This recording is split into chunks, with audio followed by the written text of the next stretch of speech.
Nĩ ngatho ndĩracokia mũno tondũ ndĩreciria gĩtirarĩ campaign hũthũ no njokerie Ngai ngatho nĩ gũtũkinyanĩria haha njokerie IBC ngatho tondũ nĩ twagĩa na gũcagũra na gũtee na mbara na njokerie na security organs ya gũkũ tondũ nĩ twagĩa na gĩthurano gĩtarĩ na issues na njokerie andũ a Gilgil ngatho mũno tondũ nĩ marũgamire nani 2017 ndĩramarutĩra wĩra nginya 2022 na ona thaa ici ũngĩrora statistics icio na numbers ũrĩa cioka nĩ magĩa na confidence nene tondũ harĩ andũ ana ndahota kũgĩa na kĩndũ gĩtagwo percentage ya 58% atĩ harĩ andũ igana rĩmwe andũ 58 mena confidence na njuge nĩ ngũmacokeria ngatho muno ona arĩa tũrarugamĩte nao tondũ nĩ maretekĩrire gwĩtĩkĩra na marauga nĩ matokeo maya nĩ mama na nĩ meherera koguo ingiuga Ngai atũteithie nĩgetha mũhuro wa 2022 na 2027 turute wĩra hamwe na ningĩ njĩre andũ a Gilgil ona ũrĩa ũtarahete bado ngũkorwo ndĩ mũmbunge wao na mũrango wakwa ũkorwo rĩu open nĩgetha tũkaribishe andũ othe tũrute wĩra hamwe na ũngĩrora percentage ĩrĩa raumĩrĩire ti othe maraumĩrire it's not 100% maraumĩrire kĩndũ 65% na ona acio angĩ matanaumĩra mamenye tũrĩ hamwe mũno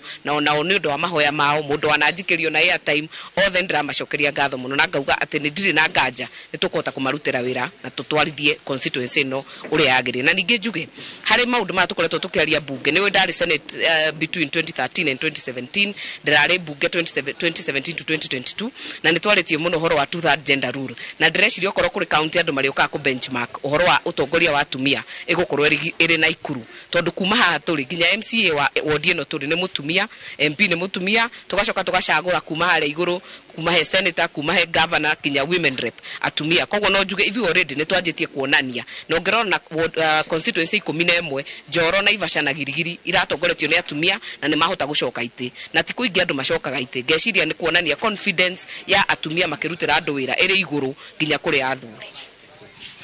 Vile mliosikia huyo ni mbunge eneo hili ambaye amechaguliwa kwa mkula wa pili sasa pengine akiomba tu